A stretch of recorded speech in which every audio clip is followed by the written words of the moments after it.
I think it's safe to say we're all pretty familiar with the story of Saul, soon to be Paul, so I promise I'm going to get them very confused. It's easy to flip the names around between Saul and Paul because they're the same person. They just changed their name in the middle there. But we've heard this story a lot. Saul, the great persecutor of Christians, is going to Damascus to arrest followers of Jesus there. On the way, he sees a bright light. Jesus talks to him. He is struck blind.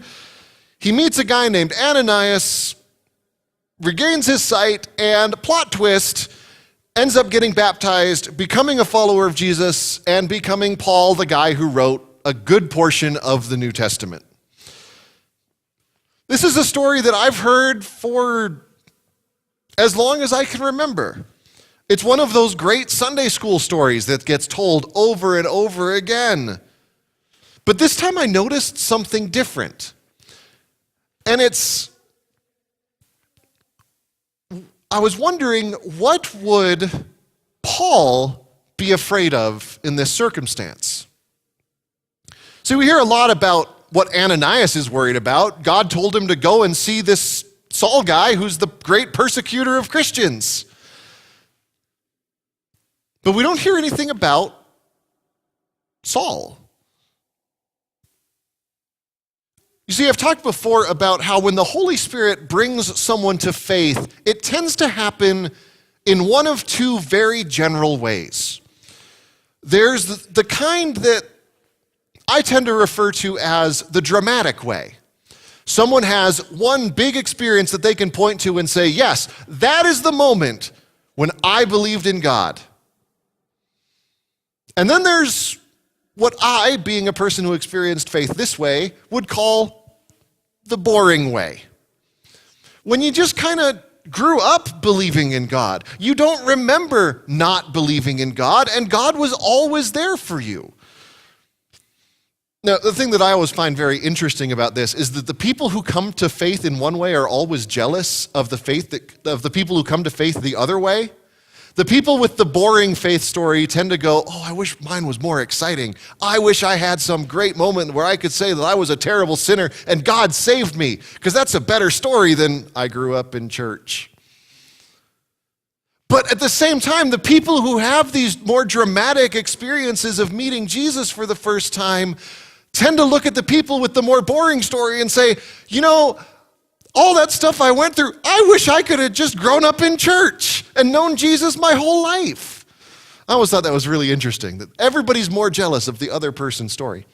But in Saul and Ananias, you get kind of two examples of this.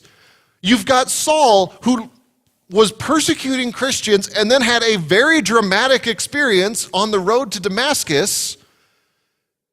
And then you've got Ananias, who, from all we can tell, was just a faithful guy who wanted to follow God, and that's what he did. And when Jesus came around, he said, you know what, I like this. Seems like this is what God's doing. I'm on board.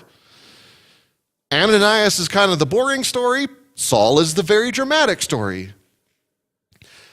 And we know that when Ananias gets told to go and see Saul, he is rather terrified of this situation, right?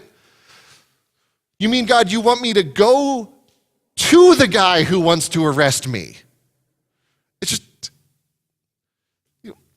Ananias wants a little bit of clarity here. Because, I've heard of this Saul guy. He's been going around everywhere arresting your followers, and you want me to just present myself to him and say, here I am? Because that's scary. So we're pretty familiar with that kind of fear, that God is calling Ananias to a situation that he does not want to be in. But at the same time, the story doesn't tell us about Paul, and I have to think Paul is terrified too. Paul has just been struck blind after all, and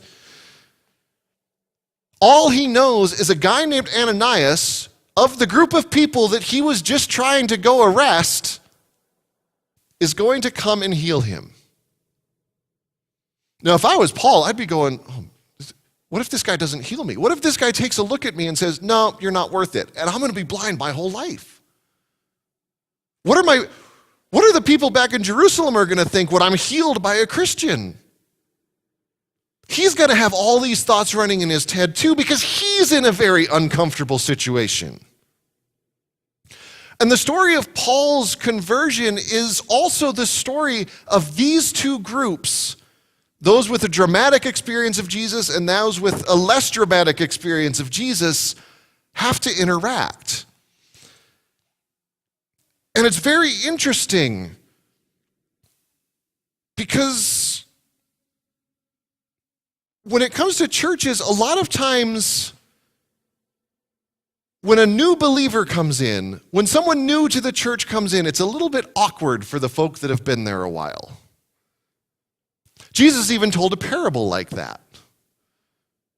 There's some workers who are in a field and they all agreed to get paid a certain wage for working a certain part of the day. Some of them get paid the certain wage for working the whole day. Some of them get paid the same wage for working half the day.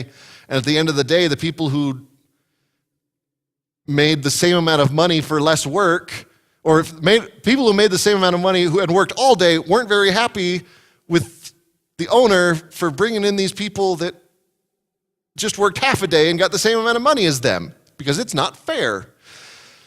But a lot of times, Christians who have been in the church a long time don't really like dealing with folk who haven't been in the church as long. And this plays out in any number of ways. The most popular in Lutheran churches is the "you're in my seat." Now, this actually happened to my mother once. She went to church, and she had been away from the church for a little while, and people hadn't known who she was, and she went and sat down, and someone came up to her before church and said, "Excuse me, would you mind moving over? You're in my seat." And I'm just like, my mother's telling me this, and I'm going, are you serious? Somebody actually said this? Now, it became even more interesting because for as long as she thought that my mother was a visitor, it was perfectly okay to displace her. As soon as someone else told her who my mother was, which also was fun because it was the moment that I stopped being her child and she started being my mother, because someone said, "Oh, that's Mike Galicia's mom." And at that moment, it became not okay to ask her to move. It's completely backwards, right? But you know how this goes. Now, sometimes it plays out very obviously like that, but sometimes it's other ways that the people who have been in a church for a really long time make it hard for people from the outside to come in. It can be as simple as, I remember before we had people up on the screen, how difficult it was for people who didn't grow up Lutheran to figure out how to juggle our books. And so we kind of decided to try this as an experiment, and here we are. It's removing an obstacle for someone who didn't grow up in the church. And there's so many other ways, from the obvious to the somewhat passive-aggressive, that we keep people out and don't even realize it. And it can be intimidating for someone who's new. Someone who's new to faith, or someone who's just new to a Lutheran church. It's good for us to remove as many barriers as we can. It's good for us to be gracious if someone sits in our seat. It's good for us to help those who look a little bit confused, so that when people do come in, it's an easier transition, and we're not scaring them away from God by scaring them away from the church. Because we have to remember that even while new people might be a little intimidating to us, especially if they don't look like us, or especially if they're from a group of people that makes us a little uncomfortable anyways, like Ananias having to go to Saul, we have to move beyond the fears that we have and remember that we are called by God to show who He is to everyone. And if someone comes into the church, that's rather easy because we're on our home turf, right? This is a place where we all generally feel very safe.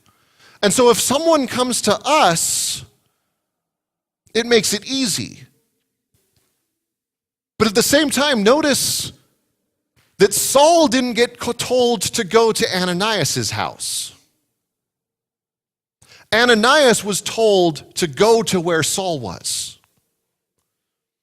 Because it's all well and good to sit here and wait for people to come in and surprise us, for people to come in and join us as we worship God, but that's not really what we're called to do. We're not called to be ready for when someone walks in the door. We are called to go to them. And it's going to be a little scary. It's going to be a little frightening to go from a place where we feel comfortable talking about our faith into a place where we do not. But we're called to go to Saul's house.